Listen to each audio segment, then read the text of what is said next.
मुख्यमंत्री पुष्कर सिंह धामी के 3 वर्ष का कार्यकाल पूरा हो चुका है। ऐसे में आने वाले वर्षों में उत्तराखंड को विकास के पथ पर आगे बढ़ाने को लेकर सीएम धामी द्वारा बीते दिनों विभागीय बैठक आयोजित की गई, जिसमें अधिकारियों को निर्देश दिए गए हैं कि विभाग की ओर से चल रही योजनाओं को गति दी जाए। साथ ही विभागों के द्वारा कम से कम 2 ऐसी योजनाएं की जाएं जो गेम चेंजर साबित हो। इसके साथ ही वित्त विभाग की बैठक में जीएसटी कलेक्शन को बढ़ाने के लिए निर्देश दिए गए हैं। साथ ही उन तमाम तरीकों को अपनाने के भी निर्देश दिए गए हैं जिससे राज्य की आय को बढ़ाया जा सके।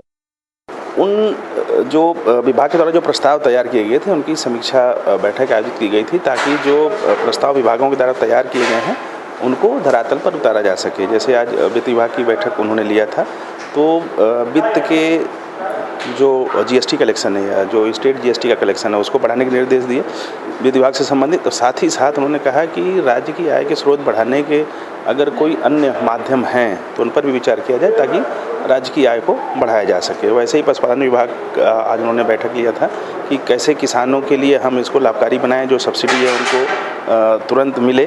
तो ऐसे ही अलग अलग विभागों की समीक्षा बैठकें आयोजित हो रही हैं और जो गेम चेंजर योजनाएं हैं उनको धरातल पर उतारने के लिए कार्रवाई की जा रही है। विश्व टीबी दिवस के अवसर पर स्वास्थ्य विभाग द्वारा आयोजित कार्यक्रम में स्वास्थ्य मंत्री धन सिंह रावत ने शिरकत की। इस दौरान स्वास्थ्य मंत्री धन सिंह रावत ने कहा कि भारत सरकार का लक्ष्य है कि 2025 तक भारत को टीबी मुक्त किया जाए। उसी क्रम में उत्तराखंड सरकार ने भी इस लक्ष्य को पूरा करने का संकल्प लिया है। वहीं मंत्री ने कहा कि टीबी की रोकथाम के लिए कार्य किए जा रहे हैं, जहां अभी तक 5000 गांव को टीबी मुक्त कराया जा चुका है। वहीं सभी सरकारी हॉस्पिटलों में मरीजों की स्क्रीनिंग की जा रही है ताकि अगर कोई भी मरीज में टीबी के सिम्टम्स पाए जाते हैं तो उसका त्वरित रूप से इलाज किया जाए। तो वहीं मंत्री धन सिंह रावत ने यह भी कहा कि हम लोग टीबी की दवाइयां फ्री वितरित कर रहे हैं और टीबी रोगियों पर 1000 रुपए पौष्टिक आहार के लिए भी दिए जा रहे हैं। देखिए, आज विश्व टीबी दिवस के रूप में पूरे देश में कार्यक्रम हो रहे हैं और हमारे माननीय प्रधानमंत्री जी का और देश के स्वास्थ्य मंत्री जी का आग्रह है पूरे देश से और पूरे प्रदेशों से कि 2025 तक पूरे देश को टीबी मुक्त किया जाए। हमारे प्रदेश में हमारे महामहिम राज्यपाल जी और हमारे मुख्यमंत्री जी और हमारे सभी माननीय जितने भी जनप्रतिनिधि हैं और जितने भी सामाजिक संगठन हैं, मैं उन सब का धन्यवाद देना चाहता हूँ कि सब लोगों ने एक एक दो टीबी के मरीज गोद ले रखे। हमारा प्रदेश जो है अभी तक 5000 से ज़्यादा राजस्व गाँव को टीबी मुक्त कर चुका है और हमारा प्रयास ये है कि हम आजकल पूरे प्रदेश में एक एक मरीज की जो है स्क्रीनिंग कर रहे हैं और जिस पे भी लक्षण पाए जा रहे हैं उनको दवाइयाँ फ्री दी जा रही हैं। रुड़की के कृष्णानगर के एक मकान में आग लग जाने से आसपास के क्षेत्र में हड़कंप मच गया। ये घटना उस वक्त हुई जब घर में गैस सिलेंडर से खाना बनाया जा रहा था, जिसके चलते गैस सिलेंडर लीकेज हो गया और घर में भीषण आग लग गई। गनीमत ये रही कि किसी जान का कोई नुकसान नहीं हुआ है। सूचना के बाद दमकल विभाग ने मौके पर पहुंचकर कड़ी मशक्कत के बाद आग पर काबू पाया।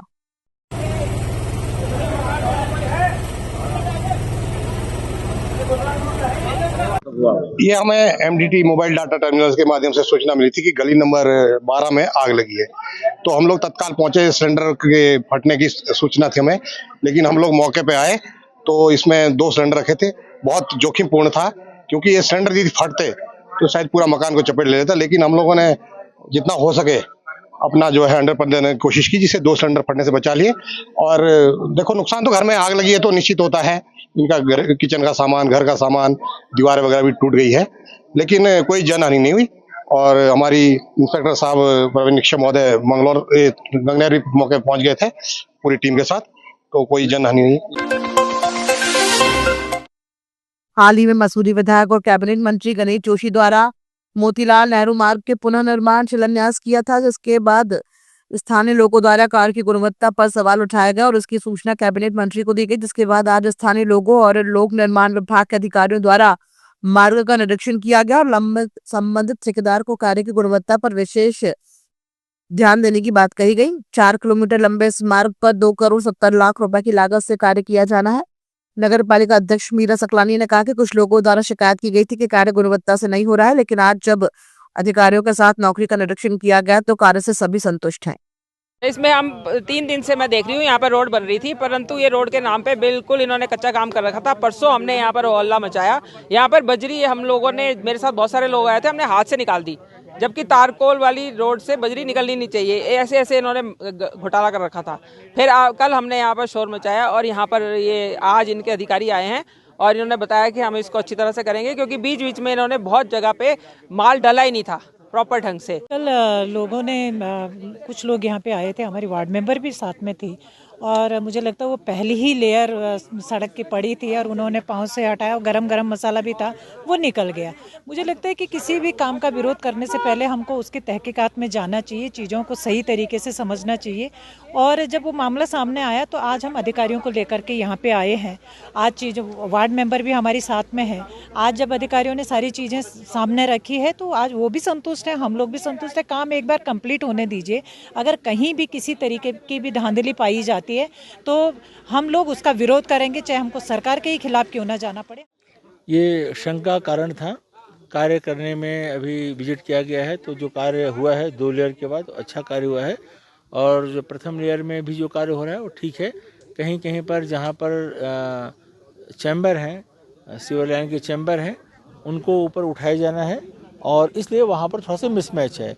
लेकिन जब ये कार्य पूरा हो जाएगा और चैम्बर उठ जाएगा तो मिसमैच समाप्त हो जाएगा। तो नहीं, हमारे इसमें काम में नालियों का प्रावधान है और साइड ड्रेन हमारे यहाँ बनाए जाएंगे, और अभी हमने स्थानीय लोगों से भी सहयोग के लिए अनुरोध किया है, और जितने भी क्रॉस ड्रेन हैं जो बंद हैं उनको भी खुलवाया जाएगा। देखिए, जो प्लांट से मटेरियल निकलता है वो 150 डिग्री के आसपास निकलता है। जब साइड पर ले होता है तो करीब 120 डिग्री से ऊपर रहे तो बेहतर रहता है, और लेइंग के बाद जो रोलिंग का काम है वो 80 डिग्री आने से पहले रोलिंग का काम पूर्ण हो जाना चाहिए। सितारगंज रमजान के पाक महीने में वध के लिए ले जा रही गायों को पकड़ा। वहीं उपस्थित विश्व हिंदू परिषद और बजरंग दल के कार्यकर्ता और पदाधिकारियों ने सितारगंज कोतवाली में पहुंचकर गावकाशी करने वाले के खिलाफ कार्रवाई के लिए मांग की।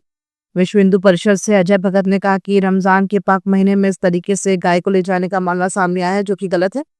जब हमारे द्वारा इनको रोका गया तो इन लोगों ने अपनी गाड़ियों को भगा दिया। हमने पूछा कि गाड़ी के अंदर क्या है तो उनके द्वारा बताया गया कि इसमें भैंस है। गाड़ी पकड़ने पर पता लगा कि दोनों गाड़ियों के अंदर गाय और बछड़े हैं। इसी को लेकर कि आज हम सितारगंज कोतवाली पहुंचे और हम चाहते हैं कि गौ माता का वध करने वालों को बख्शा ना जाए। अजय भगत के द्वारा बताया गया कि इन लोगों के पास ऐसे कोई कागजात नहीं है जिससे ये साबित होता है कि ये गाय वध के लिए नहीं जा रही है। कागजात न होने का कारण यही है कि इन गायों को वध के लिए ही लेकर के जा रहे हैं। मौके पर ही गाड़ियों में उपस्थित 3 लोगों को पकड़ लिया गया, जिनको सितारगंज कोतवाली में दे दिया है। अजय भगत ने कहा कि पकड़ी गई गौ माता हम गौशालाएं भिजवाएंगे।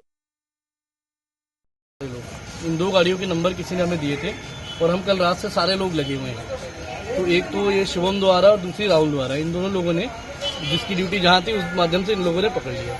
पकड़ने के बाद सीधे उतरते बोल रहा है कि भैया मेरा रोजा है। तो भैया आपका रमजान है, मैं सारी बातें ठीक है, एक बात बताओ, रमजान से कागजों का क्या लेना देना? अब मैं गलत बोल रहा हूँ तो मुझे बताना। अरे भैया, हमने आपसे केवल कागज मांगे, आप गाड़ी भगा ले रहे हो, धमका दे रहे हो लोगों को, भीड़ इकट्ठी करवा दे रहे हो। तो इस तरीके की गतिविधियां यहाँ तो आप मत करो, आप कहीं और जाओ, वहाँ करो, मुझे कोई दिक्कत नहीं, लेकिन इस जगह में मत करो। ये कोई तरीका है तुम लोग का? है जिसके साथ हमारी आस्था जुड़ी हुई है, आप बार बार उसी के साथ मतलब हमें क्षति पहुंचाने की कोशिश कर रहे हो, तो ये चीजें गलत है। एक बार आप बोले हो भैंस है, मतलब आप हम जो देख रहे हैं उसी को अंधा बना दे रहे हो। एक बार आप भैंस बोल रहे हो, दूसरी बार कुछ और बोल रहे हो, जब हम खुद देख रहे हैं तो गाय निकल रही है।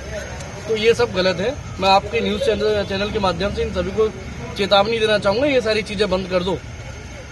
समझा रहा हूँ मैं, साफ शब्दों में मेरी बात समझो। ये सब चीजें बहुत समय से देख रहा हूँ, बर्दाश्त से बाहर हो रही है, इसको बंद कर दो आप लोग। अगर कर रहे हो तो कागज अपने डॉक्यूमेंट पूरे लेके चलो भाई, मुझे कोई शौक नहीं है मैं बेफालतू में किसी को परेशान करूंगा।